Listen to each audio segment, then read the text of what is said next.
A Seba Valerio, que viene a hacer Comunidad Salud, porque ¿sabes por qué? Seba, buen día, primero. Buen día. Porque hay sol. Hay sol. Y además hay Sí. sol en un contexto en el que está nevando en Mar del Plata, está Ay, ni nevando me en San digas. Manuel, está nevando en Tres Arroyos. Y acá, que estaba pronosticado, por lo menos en La Plata estaba pronosticado, podría Sí. llegar a nevar hoy. No, acá sol, porque cuando nosotros hacemos la columna sale el sol. Bueno, está No hay- bien. no hay- Me lo dijiste una vez y no puedo Y dejar de ahora pensarlo pasa ahora. siempre. Cada vez que te veo, digo, ¿hay sol o no? Porque Seba Valerio... Y bueno, y la vez que no vinimos, que lo hicimos el viernes, Sí. creo que Estuvo llovió, feo. hubo feo y salió el sol el viernes. Creer o reventar, Creer o reventar. No sé.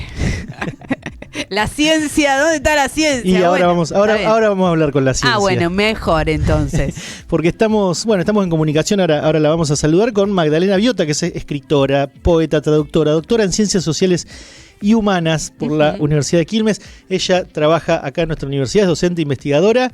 Es Y música también. Es ¿sabías? música también, y lo sé porque en la foto de Instagram está con... Ay, no cuento. No, de Instagram no la vi, de WhatsApp el perfil está Yo con no algún puedo instrumento creer. musical. Algún instrumento, no se anima.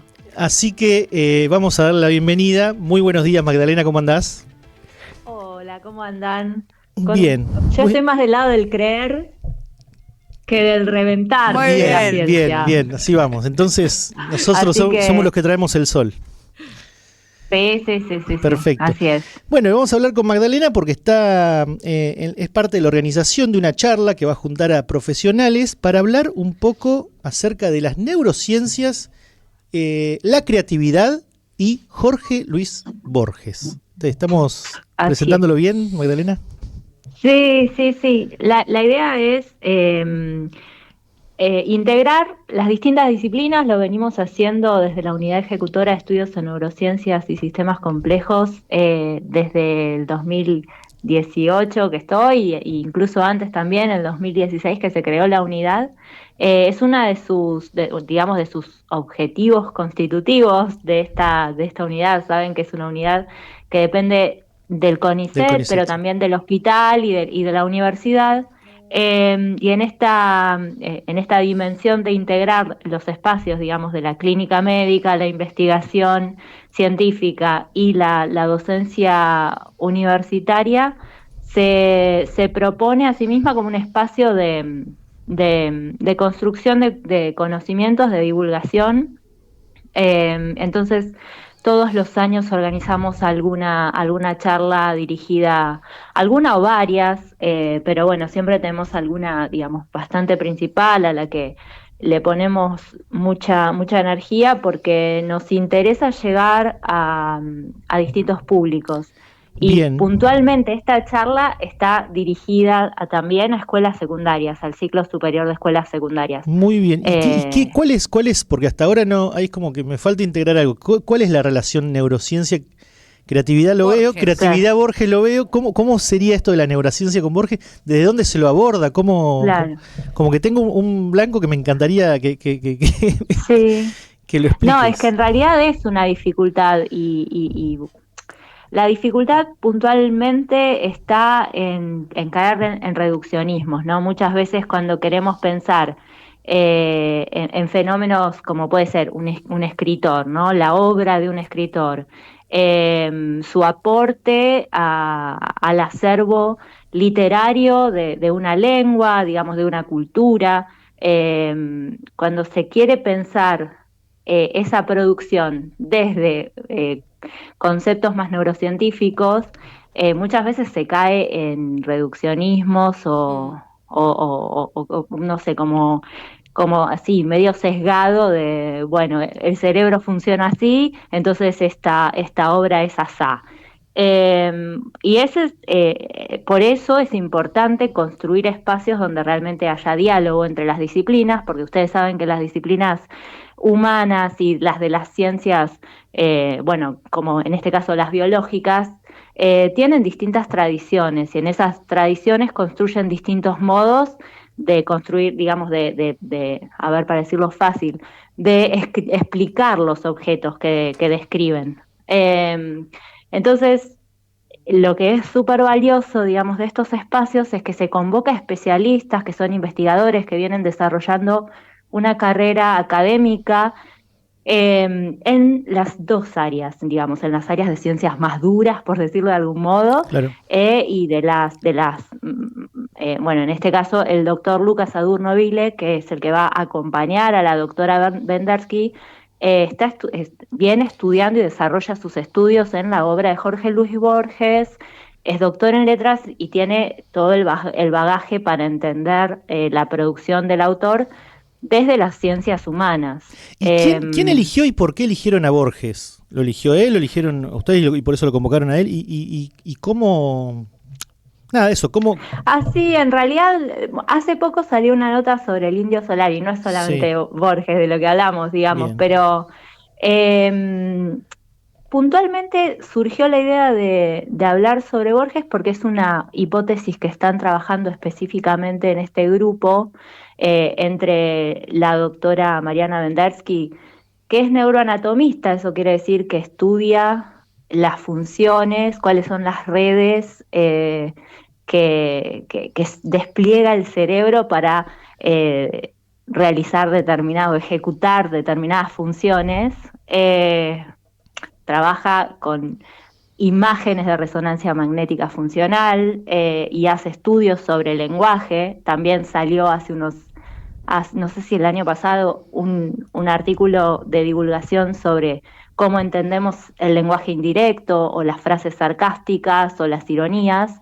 Entonces estudia el lenguaje en el cerebro desde esta representación, digamos, de las imágenes de resonancia magnética funcional, con algunos test y métodos específicos, y es ilustradora y trabajó mucho la obra de Borges desde el lugar de leerla e ilustrarla, o sea, tiene, digamos, estos dos componentes. Ella misma, además de neuróloga, tiene una sensibilidad artística y trabaja con la lectura de Borges, y en el proceso de conocer la obra de Borges descubrió o le prestó atención a un elemento de su biografía, que es una lesión que tuvo en el cráneo en un momento de su vida. Mira.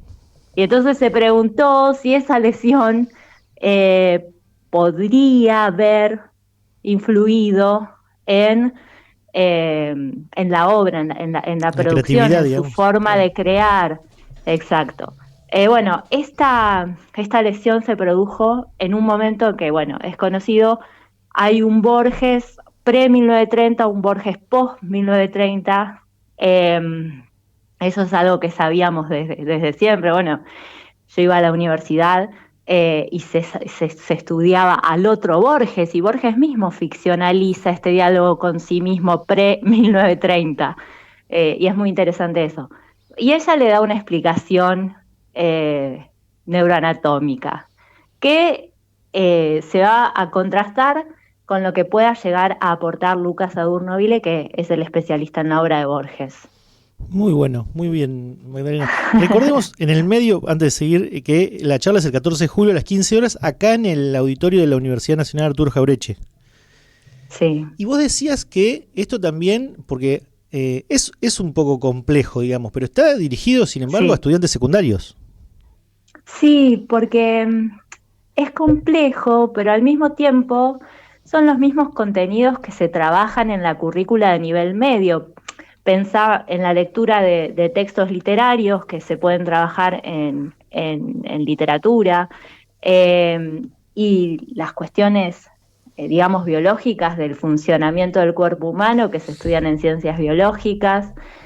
Nosotros trabajamos, bueno, de hecho la universidad tiene un sector específico que trabaja en vinculación con escuelas secundarias, y hay un grupo de docentes que se acerca a la universidad año tras año para, digamos, enriquecer las clases en el nivel medio con los contenidos que se producen en el centro de investigación, en los centros de investigación y en la universidad.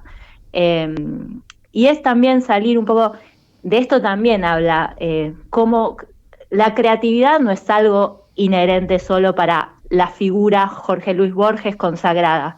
Todos los cerebros, digamos, funcionan creativamente. Y una de las condiciones para que la creatividad pueda aparecer, pueda emerger, tiene que ver con esto de divagar un poco, salir un poco de las repeticiones que nos proponen las rutinas, entonces encontrarnos con espacios que nos abren un poco la mente, nos hacen divagar. Y ahí encontramos nuevas formas de integrar contenidos y saberes que eran previos, que ya teníamos. Magdalena, ¿sabés qué? Justo estaba pensando en relación a eso, de en tiempos de inteligencia artificial, ¿no? De el uso que hacemos de esa herramienta, también los jovencitos que tienen como más naturalizado, digamos, la utilización de la tecnología. ¿Por qué está bueno pensar o abrir estos pequeños interrogantes acerca de la creatividad, de formar una idea? Digo, más allá del caso de Borges, que como vos decís es casi un extremo, porque Claro. muy prolífico, pero todos somos capaces de pensar y Sí. de darle un poco de atención a eso. Sí, obvio. Y a ver, en general, los chicos son muy curiosos. Y ahí, bueno, tal vez desde mi punto de vista, y es una opinión, habría que pensar cuáles son las prácticas de diálogo con los adolescentes en las escuelas, en las aulas. Yo siento que, a ver, como el uso de la inteligencia artificial en sí no sería un problema si permitiéramos estos espacios de construir conocimientos en diálogo a partir de preguntas y curiosidades. O sea, porque además la creatividad es una respuesta a un interés, a ver, si yo estoy, digamos, desinteresado, es muy difícil que se me ocurra algo. Se me va a ocurrir algo cuando yo tenga un interés legítimo en una pregunta y quiera responderla, y voy a usar todos los medios disponibles para rearmarlos, reformularlos y recrearlos y llegar a algo nuevo a partir de eso. Uh-huh. Entonces, quizás es más favorecer los espacios de diálogos, los espacios en donde los chicos realmente se sientan libres, que puedan sentir que hay un espacio entre la pregunta y la respuesta, que la respuesta no es algo automático que ya tuvieron que haber memorizado, porque eso es justamente lo contrario a lo creativo. Y todos nuestros cerebros son potentes y los de los jóvenes más, y de hecho tienen las respuestas que nosotros ya estamos como en la retaguardia, vienen ellos a darnos las respuestas, así que entiendo que es así como promovemos la creatividad en los jóvenes, digamos, y en la confianza también de que ellos tienen las respuestas. Incluso las preguntas, ni siquiera sé si las respuestas, pero... Absolutamente. Ahí abriste toda una dimensión también con el tema de la inteligencia artificial cuando lo mencionaste, porque claro, está el tema de la creatividad hoy muy en disputa, ¿no? Con el uso de las distintas plataformas de inteligencia artificial, incluso para la creación artística. O sea, ya supera, digamos... pero sí, como vos decís, perdón, el tema es qué tipo de uso se le da. Sí. Diciendo un poco en términos de cómo conceptualizo inteligencia artificial, sobre todo aplicada a lenguajes, es un resultado estadístico de procesamiento de datos en una base de datos. Cuando hablamos de creatividad es diferente, y si bien es generativa, ¿no? Esta idea de generativa la inteligencia artificial, no es creativa, es un resultado estadístico en todo caso. De un procesamiento de grandes bases de datos. Y por eso siempre es interesante, bueno, igualmente me excede un poco el tema, digamos desde una apreciación más de usuario, ¿no? Sí. Que les digo. Pero también como para repensar un poco cuáles son las alarmas respecto del uso de las inteligencias artificiales,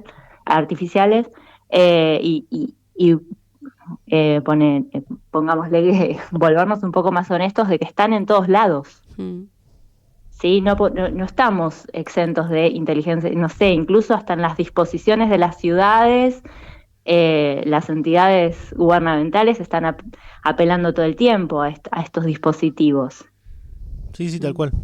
No, me refería al tema de la creatividad porque se están utilizando, por ejemplo, vos ves que hay gente que hace música directamente y Sí. es cierto que si no está la persona creativa igual atrás, diciéndole, Claro, che, porque no se me son- ocurrió esto, a ver Sí. si digamos, de todas formas la creatividad está, o depende del uso que se le dé, puede también Sí. coartar un poco la creatividad, pero digo que se puede complementar ambas cosas, pero es una discusión que está Obvio. instalada el tema de la Porque creatividad y la porque inteligencia artificial. es como una herramienta, o sea, es Absolutamente. una herramienta, no está ahí la creatividad en realidad. Y hay algo en los objetos estéticos que los distinguen, que es el criterio, digamos, y a ver, una inteligencia artificial, viste que a veces vos les ponen con esto de la música que lo traes, bueno, haceme una canción tal y cual, eh, pero vos la escuchás y decís, o sea, si tenés criterio estético, te empezás a dar cuenta que, bueno, no, yo esto lo diría un poco diferente. Entonces, o sea, Claro. siempre es como algo, bueno, ahí también hay Sí, hay algo un como proceso de estandarizado, como algo intervención raro y de todavía, ¿no? trabajo. En el resultado. Sí, todavía, y yo creo que Y siempre siempre, va a claro. ser así, porque el que tiene, a ver, como ese fuego interno de la creatividad y va a estar siempre discutiendo con ese resultado estadístico. No va a estar Absolutamente. conforme. ¿Y hay así algún enemigo de la creatividad justamente o algo contraproducente? No, bueno, eso no lo sé. La verdad que eso no se me ocurre Nos que estamos responderte, abstrayendo, pero capaz. no, el enemigo de la creatividad me parece que es un poco socavar la confianza, ¿no? La confianza en esa capacidad y en ese motor que es interno y que tiene que ver con validar búsquedas y validar preguntas sin importar tanto los resultados inmediatos también. Y como ese afán por la creatividad, perdón, la productividad, ¿no? Que te lleva más a una producción en serie. Si vas a estar todo el tiempo, no sé, por ejemplo, en la escuela, aplaudiendo a las personas que responden memorísticamente y probablemente en ese grupo y no hay un espacio para la dispersión, para el error, para los intentos, tal vez ese grupo se vuelva como más producción en serie, ¿no? Yo Claro. creo que es esa la imagen de, bueno, todos los objetos son iguales unos tras de otros, entonces, y así está bien, entonces no hay necesidad de crear nada. Si estamos conformes con esto, y el ser humano también funciona un poco así, ¿no? Porque, bueno, si estoy conforme con que todo sea igual y nada se vaya de eso, bueno, por ahí me quedo ahí y está bien, qué sé yo. Sí, tal cual. La cuestión del proceso es muy importante. Y la última, Magdi, volviendo a Borges, en realidad, ¿hace falta conocer al autor, haber conocido su obra, tenerlo presente? O quizás puede llegar a ser la charla un inicio de un acercamiento a su, a su literatura. Sí, yo pienso que como Borges es un clásico, pienso que ya está como en nuestro ADN de la lengua, forma parte de nuestro acervo y quizás no lo leímos de primera mano, pero más o menos sabemos quién es, y incluso creo que algo de su forma de expresar nos quedó impregnada en la forma de hablar Sí, usamos sus metáforas, sus cosas. Sí, tal cual. Entonces, creo que lo que sí es, o sea, que sí, obvio, es interesante porque muchas veces cuando pasa esto, de un clásico, lo vas a leer y descubrís que es diferente y es muchísimas otras cosas más, además de eso que ya tenemos como conocido. Siempre volver a leer un clásico, y por eso no envejecen nunca la obra de un clásico, nos sorprendemos de nuevo. Vuelve a sorprender, sí, tal cual. Es una cosa impresionante, sí. Sí, es impresionante. Sí, Bueno, sí, también uno, ¿no? Que ya tiene otro camino recorrido y ves otras cosas también. Tal vez, también. Claro, Sí, claro, también, volver a leerlo con otro prisma cuando lo leíste en ese momento. Magdalena, te agradecemos muchísimo. Recordamos que la charla es el martes 14 de julio a las 15 horas acá en el auditorio de la Universidad Nacional Arturo Jauretche, también va a ser transmitida por UNAC TV. Así que la idea es que se puedan acercar, pero si no... No se superpone con ningún partido importante. Bueno, todavía no lo sabemos, ¿no? Si hay alguno... No, porque si no... Ya lo chequearon, en todo caso será el miércoles, en todo caso será el día siguiente. Estaremos en la previa. Bueno, en la previa entonces. Borges, neurociencia, todo, me encantó. No digamos nada. No digamos nada porque hay que llegar primero. Abrazos. Bueno, Magdalena, muchísimas gracias. Gracias. Bueno, imagínate una charlita acá, una entrevista y todo lo que disparamos y abrimos, lo que va a ser esa charla con, además, los científicos exponiendo sus trabajos. Sí, tal cual. Es el doctor Lucas Nóbil, especialista en literatura, y la doctora Mariana Bendersky, espero haberlo dicho bien, neuróloga, ilustradora e investigadora de acá del ENIS. Van a estar, hablando de esto que decíamos recién, la creatividad, Borges, la neurociencia y el entrecruce entre todo eso, que la verdad que es bastante interesante. Hasta el martes tienen tiempo de pegarle una lectura, algo, un Borges, martes una 14, cosa. Tienen más tiempo, es el otro. ¿El otro? No es el 7 que es el que viene, sino el otro. Así que tienen tiempo de organizarte la agenda y de leer un poquito a Borges antes de llegar. Un ficciones lo lees así como... ¿O no? Algunos de Aleph también, son cuentos. Sí. Borges escribió cuentos, Sí. la mayoría no son muy extensos. Con tampoco. algunos uno tarda un poquito más porque hasta que le encontrás Puede ser, de qué está hablando. pero lo que me parece que no tiene novelas Borges, ¿no? Si no me sí equivoco. tiene ensayos, novelas no ubico. Ensayos sí, porque tengo algunos que no sé si no me gustan, no quiero decir nada. Bueno, pero se puede llegar habiendo leído algunos cuentos por lo menos. Exacto. Bueno, gracias, Seba, Valerio. No hay por qué, gracias a ustedes. Vete con el sol. Vamos nomás. Hasta el próximo jueves.